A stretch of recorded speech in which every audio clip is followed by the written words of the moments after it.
I'm Chris Palmer. I'm a professor on the full-time faculty at American University. I produce IMAX films. I work for McGillivray Freeman Films, and we produce big, giant screen films. And I've just written a book called Shooting in the Wild, an insider's account of making movies in the animal kingdom, and I have 3 beautiful daughters. I'm 63, I'm going to die soon, and I want to get this book written and so that it'll survive me, and it'll do some good. And so the book focuses on why these films don't do more for conservation. It tensely looks at the question of why we aren't more concerned with animal welfare when we make films. And finally, it looks at whether audiences are really getting the message or whether they're getting deceived and misled in various ways.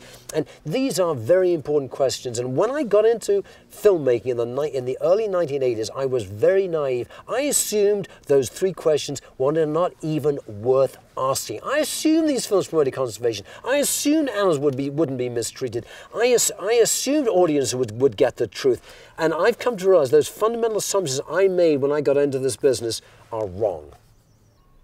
One reason I wrote the book is because I'm launching a campaign across the country to help educate people so people will ask questions. So when they see a picture of a majestic monarch of the forest, the bear, eating a slain elk, a killed elk, I want people not to say, oh my gosh, what an incredible picture. I want them to say, I wonder if that's a real picture, authentic picture, or whether that's actually a game farm bear which is feeding off M&Ms stuck into the guts of that elk. I want people to be more informed. It's not an easy process, but I think after, for example, after reading my book, people will look with new eyes at these types of films and ask new questions. If people ask new questions, then Animal Planet, National Geographic, Discovery, and the BBC and other networks that commission these films are going to have to raise their standards because they don't want to be criticized. And if they know that the audience is looking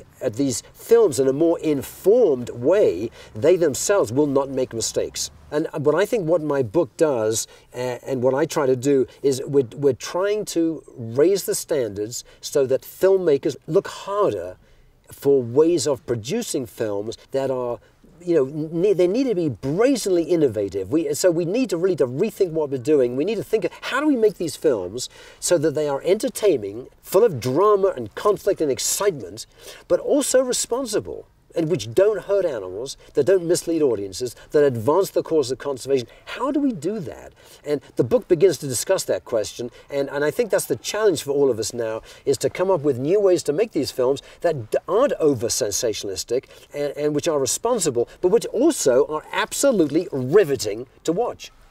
I think films are an effective way of encouraging conservation, but we need to rethink what that means. And one thing, for example, is that what it means is that when we make films, we mustn't just think about the film itself. We've got to think about everything else around that film, the campaign around the film, the website, the book, the speeches, the lobbying, the op-ed articles, and so on. In other words, every film now we must look at as a campaign, and the film is just part of that campaign.